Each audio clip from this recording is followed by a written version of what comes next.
নমস্কার বন্ধুরা, ইলু রান্নাঘরে সবাইকেই স্বাগত। বন্ধুরা, প্রতিদিনের মতো আজও চলে এসেছি তোমাদের সাথে দুর্দান্ত একটা রেসিপি শেয়ার করব বলে। তো ফুটন্ত দুধে পালং শাক দিয়ে একদম ইউনিক রেসিপি। এই রেসিপিটা তোমরা দেখলে কিন্তু অবাক হয়ে যাবে, আর যাকেই বানিয়ে দেবে সে কিন্তু খাবার আগে ওই জিনিসটার দিকে তাকিয়েই থাকবে যে কি করে তুমি বানিয়েছো আর কোথায় শিখেছো। এরকম রেসিপি তো আমরা কখনো দেখিনি আর খাইনি। আর এতটাই খেতে সুন্দর না, ছোট্ট বড় সবাই কিন্তু চেয়ে চেয়ে খাবে আর খুব মজাদার হয়। তো আমি আর বিশেষ কিছু বলছি না, ভিডিওটা বড় হয়ে যাবে। তো আমি এখন পালং শাক কিন্তু বাজারে যাব না, আমাদের বাড়িতেই আছে। তোমরা দেখতে থাকো, আমি পালং শাক তুলতে যাচ্ছি।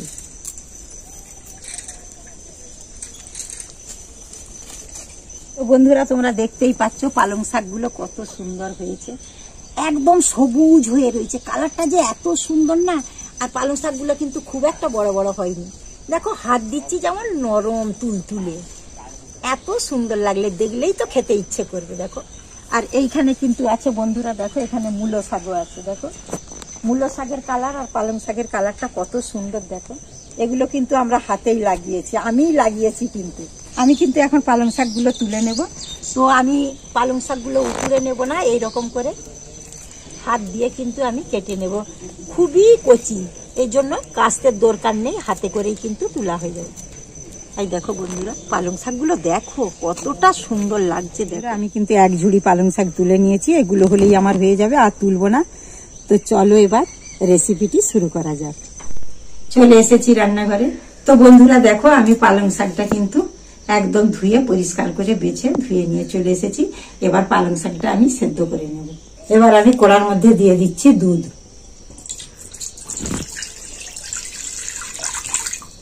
দুধটা কিন্তু খুব ভালো মতো গরম হয়ে গেছে। এবার আমি পালং শাকগুলো তুলে দেব। তো পালং শাকগুলো আমি বেশিক্ষণ ফুটাবো না, আমি 2 থেকে 3 মিনিটের মতো সেদ্ধ করে নেব। আর বেশিক্ষণ সেদ্ধ করলে কি হয় বন্ধুরা, কালারটা কিন্তু নষ্ট হয়ে যাবে।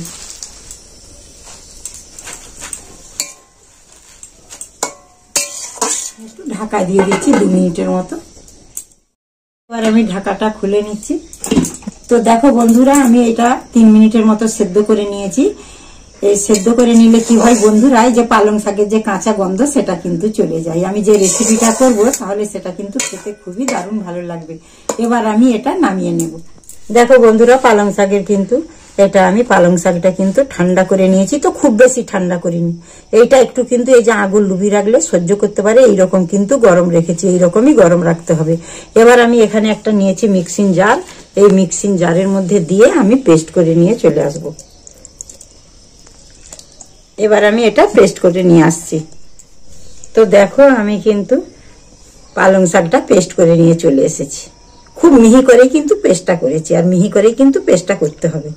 তো এখানে আমি 1 বাটি ময়দা নিয়েছি। তো আমি এখানে মোট 2 বাটি ময়দা দেবো, এখন 1 বাটি দিয়ে দিচ্ছি।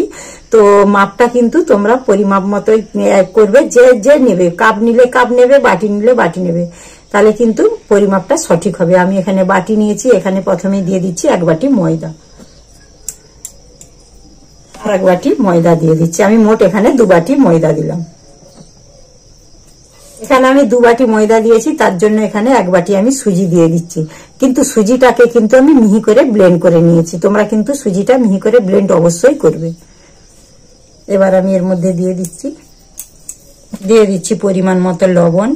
বন্ধুরা, এখানে আমি মৌরি, কাঁচা মৌরি রেখেছিলাম, এটা আমি দিয়ে দিচ্ছি। এটা দিলে কিন্তু ফ্লেভারটাও খুব সুন্দর আসে, আর খেতে কিন্তু দুর্দান্ত হয়। মৌরিটা কিন্তু তোমরা অবশ্যই দেবে। তো এখানে আমি নারকেলকে কুড়ে রেখেছিলাম, সেটা দিয়ে দিচ্ছি। নারকেল কোড়াটা দিলে দুর্দান্ত খেতে হয়। তো নারকেল তো সবারই বাড়িতে অ্যাভেলেবেল থাকে না, যদি না থাকে না দেবে, আর যদি থাকে দেবে, তাহলে খেতে কিন্তু খুবই সুন্দর হয়। এখানে আমি 1 বাটি দিয়ে দিচ্ছি চিনি। তো তোমরা চিনিটা কিন্তু ব্লেন্ড করেও দিতে পারো, আমি গোটাই দিচ্ছি। গোটা দিলে কি হয়, একটু গুলতে দেরি হয় আর কি, এই পর্যন্ত, নাহলে অন্য কিছু ব্যাপার না। এবার আমি হাত দিয়ে সব শুকনো উপকরণগুলো ভালো করে মিশিয়ে নেব। যে পালংয়ের পেস্টটা করে রেখেছিলাম সেটা দিয়ে দিচ্ছি, দিয়ে এবার আমি এটা হাত দিয়ে মেখে নেব। এটা কিন্তু উষ্ণ গরম আছে, এই উষ্ণ গরমই কিন্তু দিতে হবে। তো দেখো, আমি এরকম করে মেখে নিয়েছি।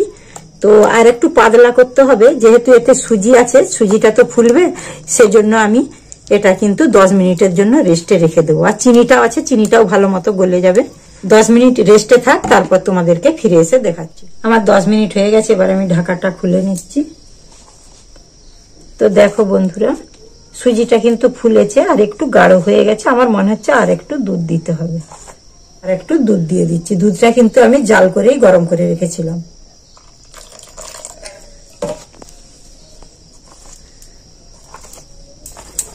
এটা আমি ভালোভাবে মিনিট 2-এর মতো ফেটিয়ে নিয়েছি। আর যত ফেটাবো তত কিন্তু ভালো হবে রেসিপিটা। তো দেখো বন্ধুরা, গাঢ়ত্বটা ঠিক এইরকম হবে, খুব পাতলাও না আর খুব গাঢ়ও না। এই যে এক ভাব দিলেই পড়ে যাচ্ছে, ঠিক এইরকম হবে। আমার ব্যাটারটা কিন্তু একদম রেডি হয়ে গেছে। এবার আমি কড়াটা বসিয়ে ছেঁকে নেব। কড়ার মধ্যে দিয়ে দিচ্ছি তেল, সাদা রিফাইন তেল দিয়ে দিচ্ছি। তো তেলটা কিন্তু বেশি করেই দিতে হবে, এটা কিন্তু ডুবো তেলেই ভাজতে হবে। তেলটা আমার ভালো মতো গরম হয়ে গেছে, এবার আমি দিয়ে দিচ্ছি।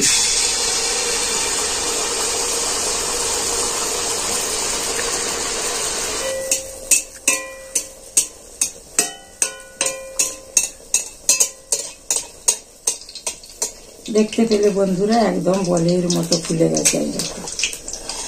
এই দেখো দুখোল হয়ে ফুলে গেছে, কত সুন্দর লাগছে দেখতে। দেখো একদম ফুলে বলের মতো হয়ে গেছে। এবার আমি এটাকে তেল ঝরিয়ে তুলে নেব।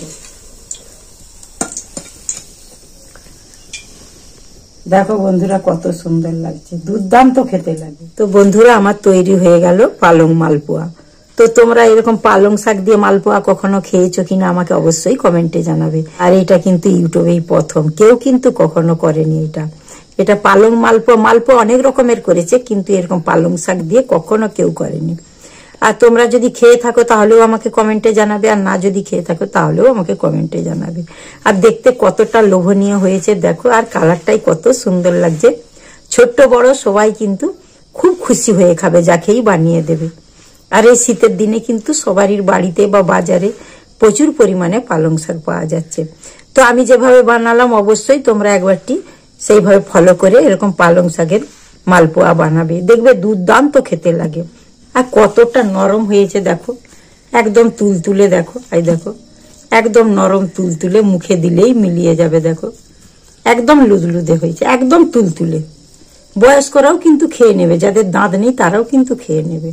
আর খুবই সুন্দর লাগে খেতে, অসম্ভব মজার হয়। আর বানানো তো দেখলে খুবই সোজা, খুব বেশি একটা উপকরণও লাগে না, সামান্য কয়েকটা উপকরণ দিয়ে কিন্তু তৈরি করে ফেললাম। বন্ধুরা তোমরা দেখতেই পাচ্ছ কিন্তু একদম অন্ধকার হয়ে গেছে। আমার ভিডিওটা করতে করতে কিন্তু রাত হয়ে গেছে।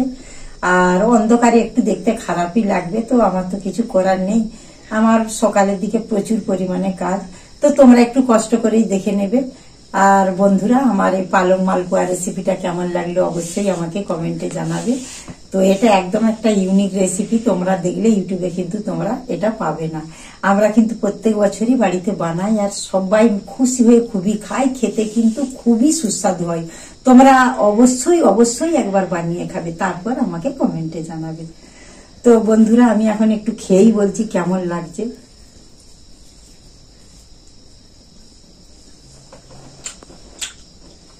বন্ধুরা এতটাই নরম হয়েছে আর খুব সুস্বাদু হয়েছে, দুর্দান্ত খেতে হয়। ছোট্ট বড় যাকেই বানিয়ে দেবে সেই কিন্তু প্রশংসা করতে থাকবে। আর বানানো তো খুবই সোজা, একদম উপকরণ লাগে না বললেই চলে, অল্প উপকরণ দিয়েই আমি তৈরি করেছি, তোমরা দেখতেই পেলে। তো বন্ধুরা আর ভিডিওটা বাড়াচ্ছি না, একদম অন্ধকার হয়ে গেছে। তো বন্ধুরা আমার রেসিপিটা কেমন লাগলো তোমরা অবশ্যই আমাকে কমেন্টে জানাবে। আর আমার ভিডিওতে একটা লাইক করবে, আর প্রচুর প্রচুর শেয়ার করবে। যে বন্ধুরা আমার চ্যানেলটিকে সাবস্ক্রাইব করেছো সেই বন্ধুদেরকে অসংখ্য অসংখ্য ধন্যবাদ। আর যে বন্ধুরা আমার চ্যানেলটি এখনো সাবস্ক্রাইব করনি সেই বন্ধুদেরকে অনুরোধ করছি ঝটপট করে সাবস্ক্রাইব করে ফেলো, আর আমার পাশে থাকো, আমাকে উৎসাহিত করো। বেল আইকনটি ক্লিক করবে যাতে সর্বপ্রথমেই আমার ভিডিওগুলো তোমরা দেখতে পাবে। ততক্ষণে ভালো থাকবে, সুস্থ থাকবে, আর সাবধানে থাকবে। আবার দেখা হবে পরের ভিডিওতে। টাটা।